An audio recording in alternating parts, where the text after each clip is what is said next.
Friends, അപ്പോൾ ഇത് ഫെബ്രുവരി 2-ാം തീയതിയിൽ എടുത്ത വീഡിയോ ആണ്. ഇതൊരു ബർത്ത്ഡേ വ്ളോഗാണ്. അന്ന് ബറാത്ത് രാവും കൂടെ ആയിരുന്നു. അന്ന് ഫൈസലിൻ്റെ ബർത്ത്ഡേ ആയിരുന്നു. നല്ലൊരു ദിവസമാണ് ഇപ്രാവശ്യം അവൻ്റെ ബർത്ത്ഡേ വന്നത്. അങ്ങനെ 2 രീതിയിലും സ്പെഷ്യലായിട്ടുള്ള ദിവസമായിരുന്നു അന്ന്. അപ്പോൾ 2 ദിവസമായിട്ട് ഈ വീഡിയോ പിറ്റേ ദിവസം തന്നെ എഡിറ്റ് ചെയ്ത് ഇടണമെന്ന് വിചാരിച്ചതാണ്. പക്ഷെ എനിക്ക് 2 ദിവസമായിട്ട് ചുമയും ഇതൊക്കെ ആയതുകൊണ്ട് പറ്റിയില്ല. ഇപ്പോഴും വയ്യ തന്നെ വോയിസ് ഓവർ കൊടുക്കാനൊക്കെ ഇത്തിരി ബുദ്ധിമുട്ടാണ്. പിന്നെ ബർത്ത്ഡേ കഴിഞ്ഞിട്ട് 2-3 ദിവസമായില്ലേ, ലേറ്റായി പോകും. അതുകൊണ്ട് ഇന്ന് തന്നെ അപ്ലോഡ് ചെയ്തേക്കാമെന്ന് വിചാരിച്ചു. അപ്പോൾ രാവിലെ എണീറ്റ് കുളി നിസ്കാരമൊക്കെ കഴിഞ്ഞിട്ട് ബ്രേക്ക്ഫാസ്റ്റ് റെഡിയാക്കുക. അപ്പോൾ ഉച്ചയ്ക്ക് ഒരു ബിരിയാണി വെക്കണം. അപ്പോൾ അതിനു മുമ്പ് ഉമ്മ വരുമ്പോഴത്തേക്കും രാവിലത്തെ എല്ലാം റെഡിയാക്കി വെക്കാമെന്ന് വിചാരിച്ച് അങ്ങനെയാണ് രാവിലെ 2 പിള്ളേർക്കും ഞങ്ങൾക്കൊക്കെ ചായ ഇട്ട് വെച്ചു. രാവിലെ ബ്രേക്ക്ഫാസ്റ്റിന് അപ്പവും കിഴങ്ങറിയായിരുന്നു, പൂരി മസാല കറി. ഇതിൻ്റെ റെസിപ്പി ഞാൻ ഷോർട്സ് ആയിട്ട് ഇട്ടിട്ടുണ്ടായിരുന്നു. അപ്പം താല്പര്യം ഉണ്ടെങ്കിൽ ഒന്ന് ചാനലിൽ പോയി കണ്ടു നോക്കണേ. അത് ബ്രേക്ക്ഫാസ്റ്റ് എല്ലാം റെഡിയാക്കി വെച്ചപ്പോഴത്തേക്കും ഉമ്മ വന്നിട്ട് ഞങ്ങൾ ഇഞ്ചി വെളുത്തുള്ളി ഇതെല്ലാം തലേ ദിവസമേ ഒളിച്ച് വെച്ചിട്ടുണ്ടായിരുന്നു. കാരണം അന്ന് എല്ലാം കൂടെ നടക്കൂല എന്ന് എന്തായാലും അറിയാം. അന്ന് ബറാത്തും കൂടെ ആയതുകൊണ്ട് നമുക്ക് വെളിയിലൊന്നും പോകണ്ടെന്ന് വിചാരിച്ചു. അല്ലെങ്കിൽ ലുലുവിൽ പോകാമെന്നാണ് കരുതിയത്. പിന്നെ അന്നത്തെ ദിവസം പിന്നെ നമുക്ക് സന്ധ്യയ്ക്ക് ഓതലും കാര്യങ്ങളൊക്കെ ഉള്ളത് കൊണ്ട് നമ്മൾ വീട്ടിൽ തന്നെ എല്ലാം വെക്കാമെന്ന് ഓർത്തു. അങ്ങനെ ഉമ്മ വന്നിട്ട് ബിരിയാണിക്കുള്ള മസാലയെല്ലാം സെറ്റാക്കി. പിന്നെ പെട്ടെന്ന് നേരത്തെ തന്നെ ജോലിയൊക്കെ ഒതുക്കാമെന്ന് വിചാരിച്ചു. അന്നത്തെ പാത്രങ്ങളെല്ലാം ഞാൻ ഒരു സൈഡിൽ കൂടെ കഴുകി ഒതുക്കിക്കൊണ്ടിരിക്കുകയായിരുന്നു. ആ സമയം അവിടെ പാൽച്ചോറിനുള്ള കാര്യങ്ങളെല്ലാം റെഡിയാക്കുകയായിരുന്നു. പാൽച്ചോറിന് പയറുവരിയെല്ലാം കഴുകിയിട്ടിട്ടുണ്ട്. അതും ഇതിൻ്റെ ചോറിൻ്റെ കൂടെ കിടന്ന് വേവുന്നുണ്ട്. അപ്പം ബിരിയാണിക്ക് ചോറിന് വെള്ളം വെച്ചു. അങ്ങനെ അരി ഇതാ ഞാൻ കഴുകി ഊറ്റി വയ്ക്കാമെന്ന് ഓർത്തു. നമ്മുടെ ബർത്ത്ഡേ ബോയ് ഇപ്പോഴും ഉറക്കമാണ് കേട്ടോ. ഇവിടെ ഞാൻ സ്പീഡിൽ അടുക്കളയിൽ ജോലിയെല്ലാം തീർക്കുന്നത്. ഇവിടെ എൻ്റെ ജോലി ഏകദേശം ഒതുക്കിയിട്ട് വേണം അവന്മാരെ പോയി എണീപ്പിക്കാൻ. എന്നാലും പിന്നെ കുറച്ച് നേരത്തേക്ക് അവന്മാർ റെഡിയായി വരുമ്പോൾ അവന്മാരുടെ കൂടെ നിൽക്കേണ്ടി വരും. അപ്പോൾ അതുകൊണ്ട് അടുക്കളയിൽ ജോലിയെല്ലാം ഒതുക്കിയിട്ട് പോയി എണീപ്പിക്കാമെന്ന് വിചാരിച്ചു. ബർത്ത്ഡേയിൽ അവന് കുറച്ച് നേരം കിടന്ന് ഉറങ്ങി എണീക്കണം. അതാണ് ഭയങ്കര ഇഷ്ടമുള്ളൊരു കാര്യമാണ് ഉറക്കം. ബർത്ത്ഡേ ആണെങ്കിലും എന്ത് സ്പെഷ്യൽ ഡേ ആണെങ്കിലും ഉമ്മ ഉള്ളതാണ് കേട്ടോ എനിക്കൊരു ധൈര്യം. ഞാൻ എല്ലാം ചെയ്യും, പക്ഷെ എനിക്ക് ഒരു പ്രത്യേക ദിവസം വരുമ്പോഴത്തേക്കും അതിന് ഇന്നതൊക്കെ നമുക്ക് വെക്കണം, ഇങ്ങനെയൊക്കെ പ്ലാൻ ചെയ്യാനും ഓർഗനൈസേഷനൊക്കെ എനിക്ക് ഭയങ്കര ടെൻഷനും മടിയുള്ള കാര്യമാണ്. അപ്പോൾ ഉമ്മ തലേ ദിവസമേ പറയും ഇന്നതൊക്കെ നീ ചെയ്തു പോയി, ബാക്കി ഞാൻ വന്നിട്ട് നമുക്കെല്ലാം റെഡിയാക്കാം, പേടിക്കണ്ട എന്ന് പറയും. അത് വല്ലാത്തൊരു ധൈര്യമാണ് കേട്ടോ എനിക്ക്. ഉമ്മ കൂടെ നിൽക്കുന്നത് കൊണ്ട് എല്ലാം ഭംഗിയായിട്ട് ഇങ്ങനെ നടന്നു പോകണത്. അൽഹംദുലില്ലാ. അങ്ങനെ അരിക്കുള്ള വെള്ളമെല്ലാം വെച്ചിട്ടുണ്ട്. അരി കഴുകി ഊറ്റി വെച്ചു. അങ്ങനെ ചോറും മസാലയെല്ലാം ആവുന്നുണ്ട് കേട്ടോ. അങ്ങനെ ഞാനപ്പം സിങ്കിൽ കിടക്കുന്ന പാത്രങ്ങളെല്ലാം ആ സമയം കഴുകി വെക്കാമെന്ന് വെച്ചു. എനിക്ക് 2 പാത്രം സിങ്കിൽ കിടന്നാലും അപ്പം തന്നെ കഴുകി മാറ്റി വെക്കണം. അങ്ങനൊരു പ്രശ്നമുണ്ട്. എല്ലാവരും പറയും കുറച്ച് നേരം അതവിടെ കിടക്കട്ടെ, നീ എല്ലാം കൂടെ ആയിട്ട് കഴുകി വെയ്യെന്ന് പറയും. എന്നാലും ഞാൻ കേൾക്കില്ല. എനിക്കെന്തോ വല്ലാത്തൊരു ബുദ്ധിമുട്ടാണ്. അത്രയ്ക്ക് വയ്യെങ്കിൽ മാത്രമേ ഞാൻ കുറച്ച് നേരമെങ്കിലും സിങ്കിൽ പാത്രം ഇട്ടിരിക്കുള്ളൂ. അല്ലെങ്കിൽ ഞാൻ ഉമ്മ ചെയ്യുന്ന സമയം അപ്പം ഞാൻ കഴുകി മാറ്റും. എന്നിട്ട് അവിടെ എല്ലാം തുടച്ച് വൃത്തിയാക്കി ഇടാറുണ്ട്. രാത്രി പിന്നെ എത്ര വയ്യെങ്കിലും എല്ലാം കഴുകി വൃത്തിയാക്കി തുടച്ചൊക്കെ ഇട്ടിട്ടേ കിടക്കാറുള്ളൂ. അപ്പം എന്താ പാത്രങ്ങളെല്ലാം കഴുകി വൃത്തിയാക്കി വേസ്റ്റ് എല്ലാം എടുത്ത് ബക്കറ്റിൽ മാറ്റി വെച്ചു. സിങ്കെല്ലാം കഴുകിയിടാമെന്ന് വിചാരിച്ചു. സിങ്ക് ഞാൻ കഴുകാറ് വിമ്മിൻ്റെ ലിക്വിഡോ അല്ലെങ്കിൽ ടൈഡിൻ്റെ ബാറുണ്ടല്ലോ, അത് നമ്മുടെ പാത്രം കഴുകുന്ന സ്പോഞ്ചിലെടുത്തിട്ടാണ് കേട്ടോ. അതിൻ്റെ കൂടെ കുറച്ച് നാരങ്ങ തോടുണ്ടെങ്കിൽ ഞാൻ മാറ്റി വയ്ക്കാറുണ്ട്. നാരങ്ങ തോട് നല്ല നമ്മൾ തേച്ച് കൊടുത്താൽ സിങ്ക് നല്ല തിളങ്ങും കേട്ടോ. അപ്പോൾ ഇപ്പം ബിരിയാണിക്കെടുത്ത നാരങ്ങയുടെ തോട് അവിടെ ഇരുന്നിട്ടുണ്ടായിരുന്നു. അപ്പോൾ അങ്ങനെ ഞാൻ അതും കൂടെ ഇട്ട് സിങ്ക് നല്ല തേച്ച് വൃത്തിയാക്കിയിട്ടുണ്ട്. അപ്പം നല്ല മണവുമാണ്. നമ്മൾ ഇറച്ചിയും മീനെല്ലാം കഴുകുന്നതിൻ്റെ കൂടെ ഇത് നാരങ്ങയായിട്ടൊന്ന് തേച്ച് കഴുകി കൊടുത്ത് നല്ല തിളങ്ങുകയും ചെയ്യും, നല്ല സ്മെല്ലും കിട്ടും. കണ്ടിന്യൂസ് വോയിസ് കൊടുക്കാൻ ബുദ്ധിമുട്ടായതുകൊണ്ട് ഞാൻ ഇടയ്ക്ക് ഇത്രയും മ്യൂസിക്കൊക്കെ ഇട്ട് അഡ്ജസ്റ്റ് ചെയ്യും കേട്ടോ. നിങ്ങൾ അതുകൊണ്ട് കാണാതെ പോകരുത്, വീഡിയോ മുഴുവനായിട്ടും കാണണം, കണ്ട അഭിപ്രായങ്ങളെല്ലാം പറയണം. ചാനൽ ഇതുവരെ സബ്സ്ക്രൈബ് ചെയ്തിട്ടില്ലെങ്കിൽ ഒന്ന് സബ്സ്ക്രൈബ് കൂടെ ചെയ്യണേ. ചാനലിൽ ഒരുപാട് വേറെ വീഡിയോസ് റെസിപ്പീസും ഒക്കെ ഞാൻ ഇട്ടിട്ടുണ്ട്. അതെല്ലാം നിങ്ങളൊന്ന് കണ്ട് നോക്കിയിട്ട് ഇഷ്ടപ്പെടുകയാണെങ്കിൽ ലൈക്ക് ചെയ്യണം. ഇനിയും ചാനലിനെ സപ്പോർട്ട് ചെയ്യണം.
ബിരിയാണിക്കുള്ള മസാല റെഡിയായി. പാച്ചോറിനുള്ള ചോറും പയറും എല്ലാം വെന്തായി.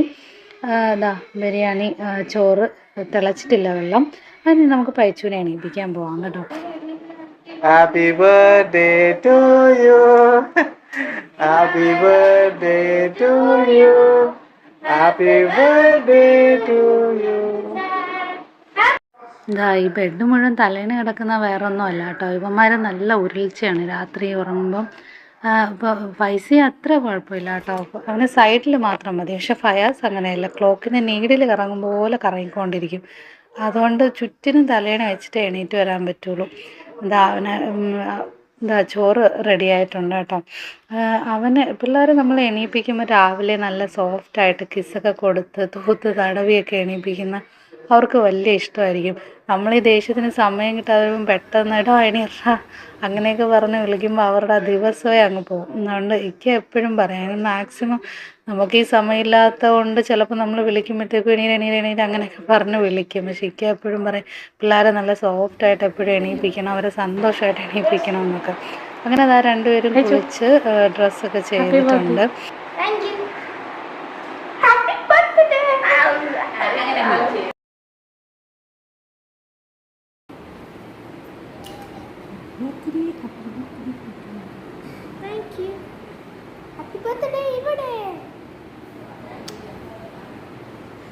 അപ്പോഴത്തേക്ക് ഉമ്മ ബിരിയാണി എല്ലാം ദമ്മാക്കി.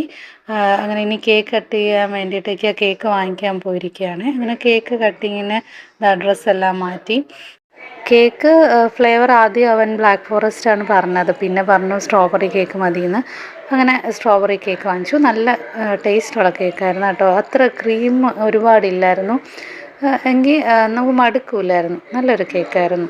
പിന്നെ കേക്ക് കട്ടിങ് വേണ്ടിയിട്ട് എല്ലാവരും റെഡിയായിരുന്നു. ക്യാമറ സെറ്റ് ചെയ്യാൻ വേണ്ടിയിട്ട് ഞാൻ അങ്ങോട്ട് പോയതാണ്. എല്ലാവരെയും കിട്ടണമല്ലോ ക്യാമറയിൽ. വാപ്പ സൈഡിൽ വാപ്പയുടെ ഫോണിൽ പ്രത്യേകം വീഡിയോ എടുക്കുമായിരുന്നു കേട്ടോ. വാപ്പ അതുപോലെ ഇവന്മാരുടെ വീഡിയോസ് എല്ലാം എപ്പോഴും എടുത്ത് വയ്ക്കും.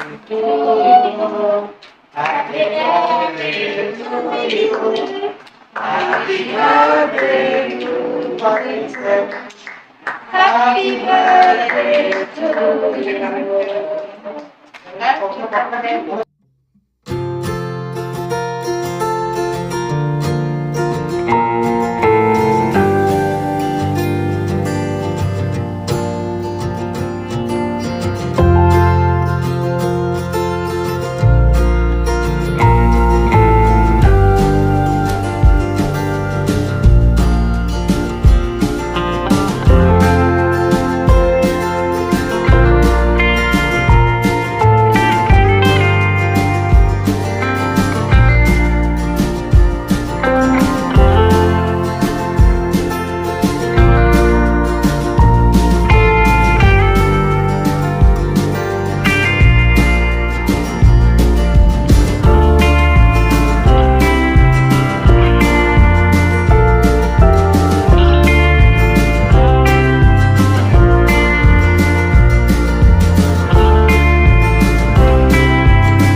ബർത്ത്ഡേ സെലിബ്രേഷൻ എല്ലാം കഴിഞ്ഞിട്ട് അന്ന് ബറാത്ത് രാവും കൂടെ ആയിരുന്നല്ലോ. അപ്പോൾ യാസിനൊക്കെ ഓതാൻ വേണ്ടിയിട്ട് ഉമ്മ തിരിയെല്ലാം കൊളുത്തി വെച്ചു. ഇത് ലുലുന്ന് വാങ്ങിച്ചതാണ് കേട്ടോ. നല്ല സ്മെല്ലാണ്. നമ്മൾ വീട് അത്രയും നല്ല മണക്കും, നമുക്ക് നല്ലൊരു ഫ്രഷ്നെസ് ഫീൽ ചെയ്യും. പിന്നെ നിസ്കാരം കഴിഞ്ഞ് യാസീനെല്ലാം ഓതി ദുആ എല്ലാം കേട്ട് പിറ്റേ ദിവസം നോമ്പിനുള്ള തയ്യാറെടുപ്പൊക്കെ ആയി. പിന്നെ എല്ലാ ബർത്ത്ഡേക്കും പതിവുള്ളതാണ് കേട്ടോ അവന്മാർക്ക് മെക്ഡൊണാൾഡ്സ്. അപ്പോൾ അങ്ങനെ അതും വാങ്ങിച്ചു കൊടുത്തു. അങ്ങനെ എല്ലാം കൊണ്ടും സന്തോഷമായിട്ട് അൽഹംദുലില്ലാ ആ ദിവസം കഴിഞ്ഞു. അപ്പോൾ വീഡിയോസൊക്കെ നിങ്ങൾക്ക് ഇഷ്ടമാവുന്നുണ്ടെങ്കിൽ ലൈക്ക് ചെയ്യണം, അഭിപ്രായങ്ങളൊക്കെ കമൻസിലൂടെ അറിയിക്കണം.